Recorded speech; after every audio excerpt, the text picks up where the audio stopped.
Let's begin with an empty room. Now imagine that space.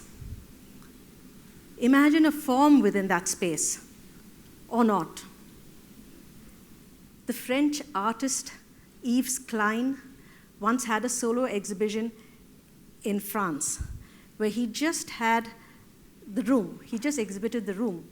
So therefore, you saw that space was also art, which leads us to the question, to the somewhat disturbing question of the day, which is, what's what? And who decides? So do you see what, you can see that now, this is the empty space, and then you imagine a work. You imagine the works within that space, and you see what does the artist intend, and what is the viewer gain from that? Are these experiences the same? Do they overlap? Do you need to understand what the artist had in mind? Or is it something that you from your own experiences impose on the work? And then you want to know, what is the artist's intention anyway? I am a sculptor, and if it were my works in the room, these are the things I would want to happen. I would want that sculpture to immediately arrest your attention, for your breath to be taken away. I feel I would want that form to own the space, to absolutely engulf that entire space. And I would want that sculpture to be singed in your memory. Most specifically, I like to capture an idea, So the way what we're going to do now is we're going to just divide this talk into the idea, the process, and the product, or the creation. So you have, I work with the human form. That is my main metaphor. I use it as a metaphor. I use it literally. And I try to capture in every sculpture of mine, I try to capture movement. Because for me, movement is life. If a body is still, it's death.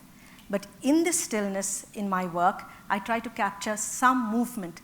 So for me, there is movement in stillness as there is stillness in the movement. As you would sometimes see, if you see a body seated and you see the thumb that is just, lifting up like this, even though the body is quiet and is equanimous, there is that little movement, that tension. So that's what I try to bring in my work. And in this whole range of movements, if you have two ends of the scale, you have stillness and you have frantic, frenzied movement. And in between all these parts, you also have several stages of that movement. And for me, every one of those parts is a work. So it is the process and the product. So I'd like to also think that my sculptures live in the present continuous. As I was saying, I like to see them move. And I like, so because it's like if you had come into a room and, you see a sculpture, you see them in great abandon, in joy, and they seem like that they have just stopped there just because you're looking at them. And should you turn away, they have changed, they're going on with their happy movement, but then when you go again and look at them, they come back to that, they take that same position again. So I feel I want to infuse life in that movement, even in that one static state. I want you to imagine the entire range of movement and the joy that flows within that movement. My work is also about communication, and I mean that should be the absolute, bedrock of any artist's thinking, because if you didn't want to communicate, then you wouldn't work, So I do use the whole thing of this celebration of life as a part of my sculptures. And my work communicates, like in this you would see here that even in the stillness that I was trying to explain, there is a communication and there is a movement within that those still forms. Like you see, in some of the works I use the ribbon, which is is being thrown, and it captures that movement, but it is frozen in that movement. For example, here there is a twirl. I mean the twirl of the body form, and that entire weight that is seems weightless, seems light. That's what I try to do. And my premise is that if it came into my mind, then it can be done. Something that is thought can be created. For example, this work, I titled it Joy. And when you look at it, you do get that feeling of elation. At least I hope that you get that feeling of elation. And I tried to, with this heavy medium that I use, bronze, I tried to give a weightlessness, a sense of flight, of joy, of something where the spirit soars. That for me is what I would like to express and communicate in my work. For me, the work begins in the mind. It is a thought, it is an idea, and there is a great excitement. I want to see for myself what that idea is going to be, how will it take form in reality. And I want to see that vision which I have in my mind's eye. So the whole process, it starts with this, just a newborn thought, a newborn idea, and then that entire process of getting revealed, of revealing itself, and revealing itself very organically. Sometimes it changes along the way, and it becomes inevitably what it should be. And that end product or that end sculpture sometimes is so much better and so much more enjoyable for me than the original idea. So this is also a very exciting kind of part of the process. And therefore, I go on to the next stage, which is the process. And the process being, bronze casting, which is, the old, age-old lost wax process, which is over 5,000 years old. And it is, it's remained unchanged for all these years. Some of the Harappa and the Mohenjo-daro bronzes were made with the same process. So it's an old process which hasn't changed. And so I try to bring this heavy medium to express lightness, freedom, or balance. Once a critic said that my sculpture seemed to defy the laws of physics. For me, that was a great compliment.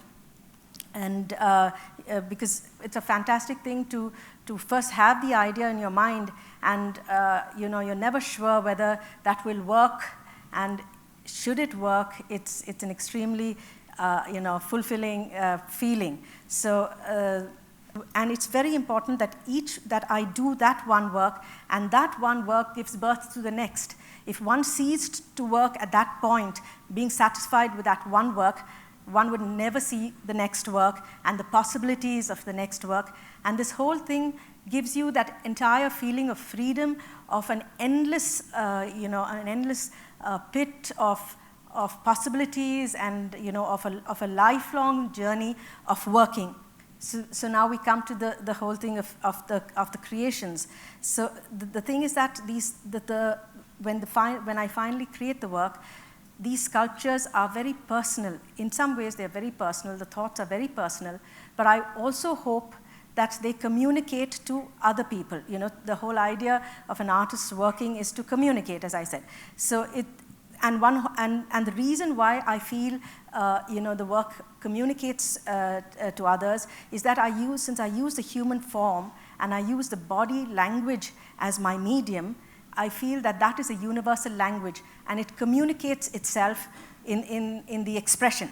For me, art is forever, and particularly the medium that I use, bronze, it has withstood the test of time, centuries, and it's such a strong medium. It has withstood floods and earthquakes and wars.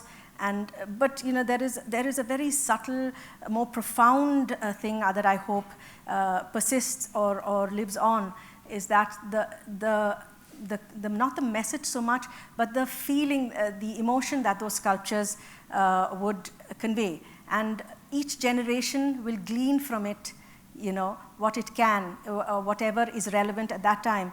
And one hopes that these things are timeless, because emotion is timeless. And human emotion and human situation is timeless. And so now let's return to that empty room, and where we started. So if we place a sculpture in that room, it not only defines itself, but it also defines that space within it. is that question which was disturbing, what's what, is no longer so disturbing. It now seems to be a slightly different question. What's that? One feels like asking.